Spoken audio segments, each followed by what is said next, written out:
Now, of course, I don't expect Bill Maher to have a decent perspective on this because he is an out of touch asshole who has been a multi-millionaire, probably 100 millionaire at this point throughout his very long career of being a famous television personality.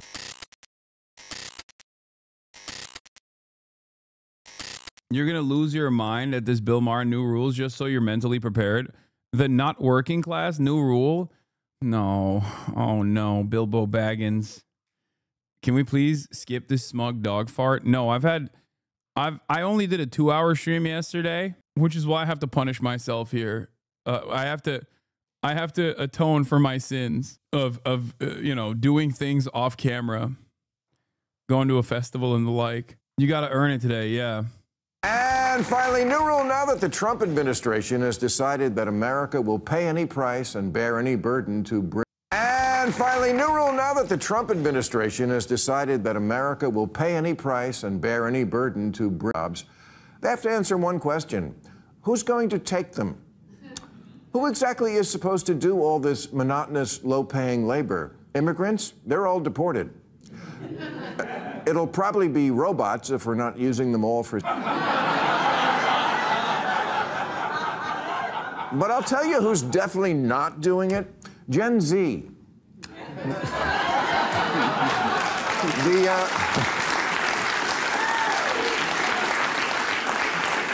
Dude, you're this, but at like 70 years old. Like, what is your output? You know what I mean? What, you don't do any work. Are you working in a factory? Have you ever worked in a factory? Like, the f is this guy talking about? He did the same new rule 12 years ago about our age group 100%. Oh, yeah. I mean, he did it about millennials. Brother, I have an aerospace engineering degree and I'm Gen Z. This guy can suck my ass. You know the crowd is paid, right? Not sure if you covered that in the past. Just so there's no illusion that anyone there is actually laughing at this honestly. He is more aligned with the working class than you ever will be. True. Who amongst the working class doesn't love a smarmy, entitled, elitist, liberal dipshit who's just smug, arrogant, and fucking annoying, mean-spirited, also oblivious to the realities? The very people who would have to be most invested if this plan is going to work. Is this who we really think Gen Z is? A generation of manly men who make things with their hands, who get up early and go out to the plant in their hard hats with their lunch pails and come home dirty? Gruff men in news. It's all aesthetics, bro. I swear to God, it's all fucking aesthetics. For every American, it is not actually about like what it means to work and earn a wage. It is entirely about what it looks like. Are your clothes getting dirty? Is it backbreaking labor? Only then is it real. This is from your sub. This is from a chatter who literally went. There's a picture in the comments of the political talk show advertisement where you can sign up from a company called Standing Room Only. How come Hasan doesn't mention Bill Maher's live audience is paid to be there? I'm listening to Hasan watch the real-time segment with Steve Bannon. He's commenting on the audience, politics, and the cheers, but doesn't mention that they're all paid minimum wage with a 4-hour guarantee. They have an audience clap, laugh coordinator, just like a sitcom. In LA, you can get paid for all sorts of game shows and talk shows. I did American Ninja Warrior once, tapes from midnight to 5 a.m. Oh, there it is. Political talk show. Superfans, dress in business professional attire, solid colorful attire. Please leave cell phones and all electronics in the car. No cell phone allowed on set. The show is a 4-hour minimum pay for working the show. I've been to tapings. The reason why I don't think it's always paid is because some tapings are not paid. The ones I've been to were voluntary. But I can totally see why Bill Maher would have to pay for the crowd. Like, a lot of shows that have real fandoms don't have to pay. Daily Show, not paid. Pretty sure SNL is not paid. I suspect that John Oliver is probably not paid either. Some of them might even sell tickets to be able to attend. I went to a Bill Maher taping in 2011. I was not paid at all. Yeah, I think probably back then he had that's what I mean. Like, there's probably a time where it wasn't paid, but if you can't draw organic crowds, then you have to pay for it. And it's better that way anyway, because hey, nobody's going to laugh at Bill Maher's shitty ass jokes. So when you're paid, you're more likely to do the bidding of the laughter coordinator. boy Caps working overtime at the steel factory. Seriously, these kids can't handle a gig at the Cheesecake Factory.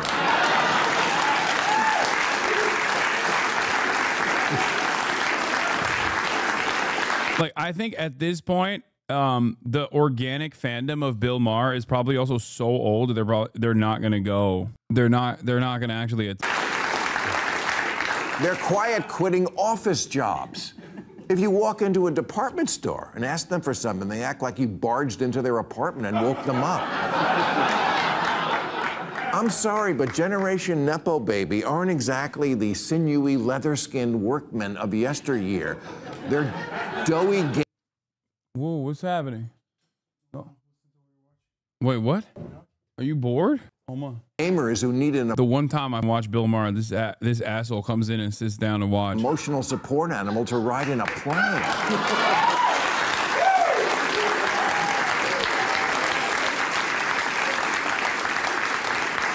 Can you imagine what they'll need on their lap to operate a crane? I mean, look at the prerequisites a shift on the factory floor requires: focus, eye contact, social skills. How would they survive working elbow to elbow with people who don't share their beliefs on everything? If you're on an assembly line, if one person drops the ball, Lucy has to eat all the chocolate.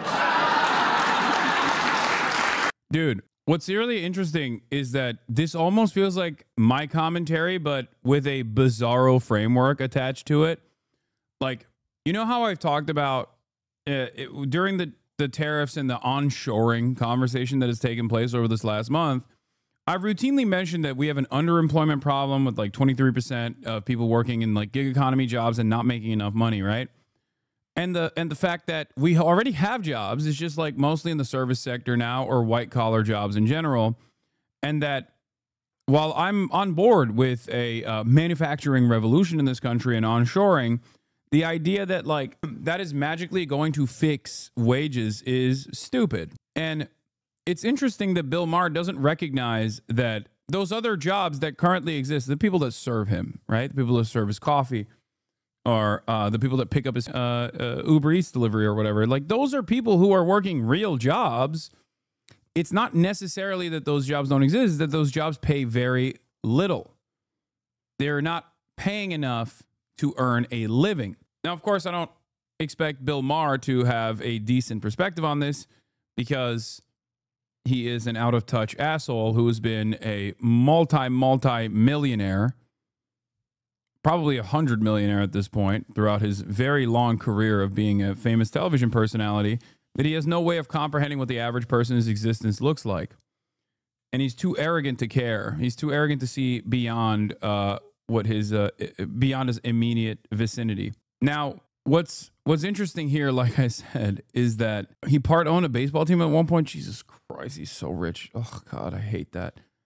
So, of course, he went and hung out with Donald Trump. He's a 140 millionaire. Ugh. Okay. So the point I'm making is, if you think that people are fantasizing about like blue collar work, backbreaking work in general, you've probably never encountered someone who does that sort of thing. Many chatters have parents that have worked in blue collar work, and they understand how awful it is on the body.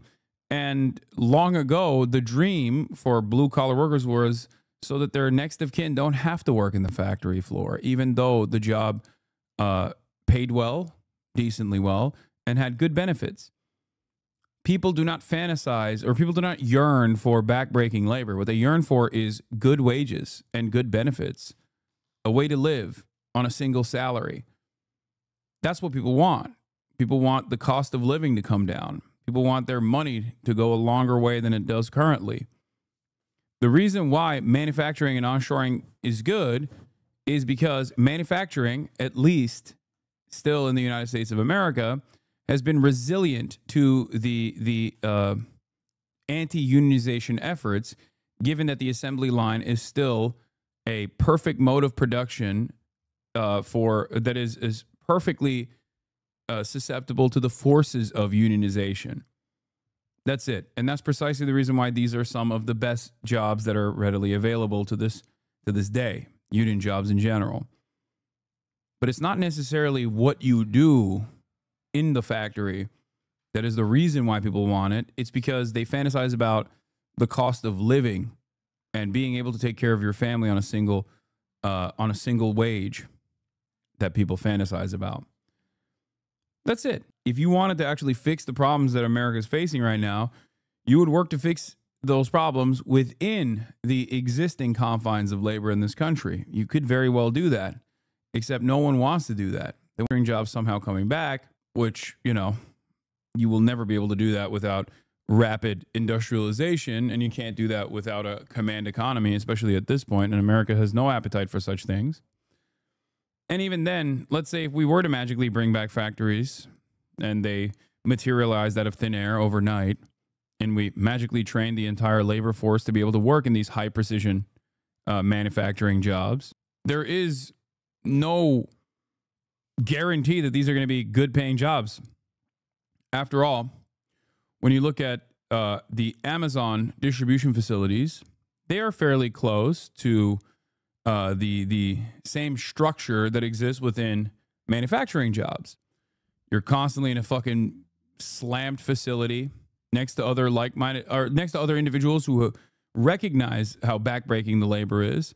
And yet Amazon has designed this incredibly sophisticated process to ensure that there is never unionization that takes place inside of their distribution facilities, to much success, as a matter of fact, with one notable exception.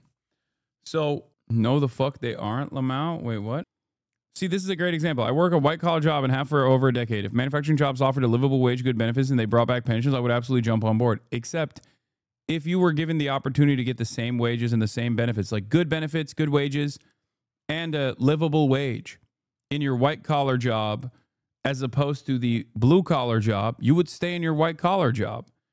As a matter of fact, many blue-collar workers would jump ship to do white-collar jobs if they had the same benefits. That's my point. Why the fuck wouldn't you want to work in an air-conditioned office? That's it. Manual labor is difficult. It's backbreaking. The reason why people fantasize about manual labor is because, one, it's been a very long time since they've ever truly encountered a backbreaking menial labor job. And two, it's because they fantasize about the 60s when those jobs would allow a single parent in a two-parent household to be able to take care of the entire family and create a social safety net and a semblance of upward social mobility for their next generation. Ex-IATSA carpenter here, a bit of a different situation, but I took like a $30K pay cut to have work from home job that back in marketing. Yeah.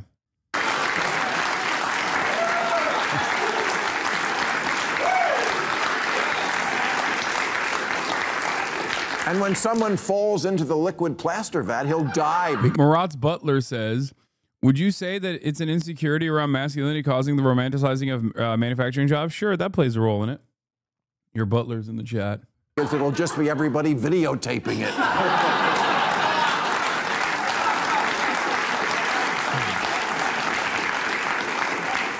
You know, there's a lot of talk these days about the working class and how the Democrats lost the election by abandoning them, which on a policy basis is ridiculous.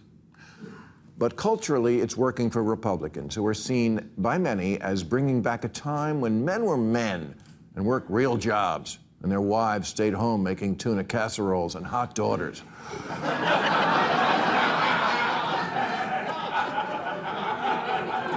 Trump and his MAGA crowd has this testosterone-drenched delusion that America will only return to its glory days when men, real men, burly, brawny, manly men go back to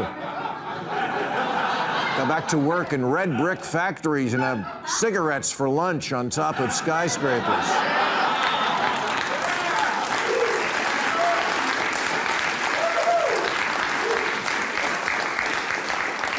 Okay, but it's 2025, and being masculine is a hate crime now. And Gen Z, they don't care who's for the working class because a lot of them, let's not paint with a broad brush, not all, but a lot of them don't want to work.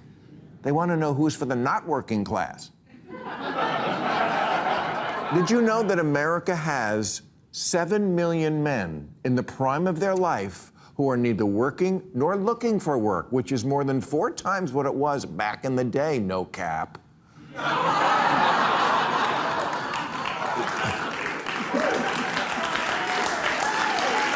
Thank you.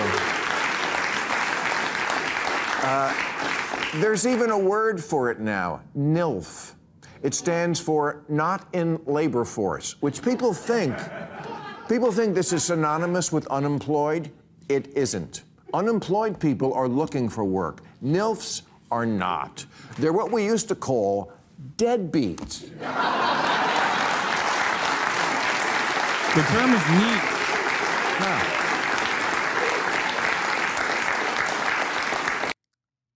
But like I said, it's just, it is crazy to me that like it's Bill Maher making these arguments. It's like, dude, you don't do shit. Like I don't do shit, but even I do more shit than he does. You know what I mean? At least I like go outside, go to protests, put my money where my mouth is. You know what I mean? This motherfucker just like sits around and has $140 million net worth, and all he does is just be smarmy and annoying. And because he was there during the heyday of HBO, he just still gets to collect a $10 million, $30 million paycheck a year, despite the fact that virtually nobody watches this dumbass show except for us. I guess, okay, I take it back. 500,000 views, not so bad. You know, real time with Bill Maher. Also, speaking of fucking 500,000 views in one day, look at that. That shit went crazy, dude. That shit went crazy mode. The conservative awakening has begun. It's wild. Yeah, this is my actual YouTube channel. Yeah, go watch my videos, bro. You don't even know what my actual YouTube channel looks like? Okay, dude.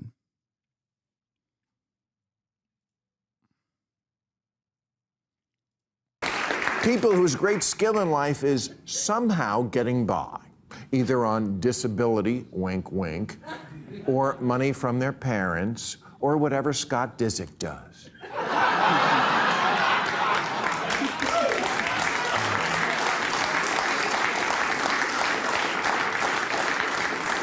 Listen to this. Half of American parents with adult children provide them regularly with financial assistance, spending almost $1,500 per adult child per month. Wow. Turns out Gen Z was blowing up our 401ks long before Trump got a hold of it.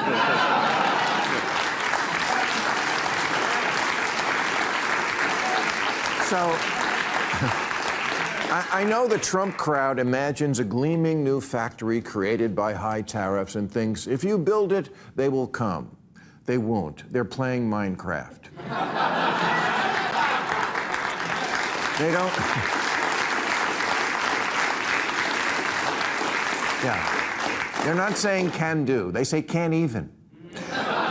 And if you don't believe me, check out this ridiculous video from an influencer who goes by the name Bacteria Baby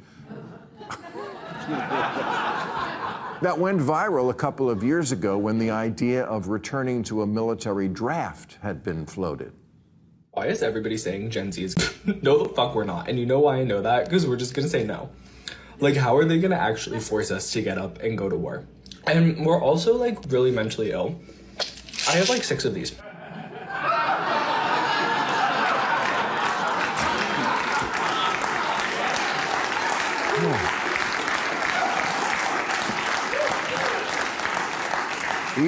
You've heard the adage about how America has 2 kinds of people, the white-collar types who shower before work and the working class who shower after work. Okay, but this kid doesn't shower at all. Because he doesn't work at all.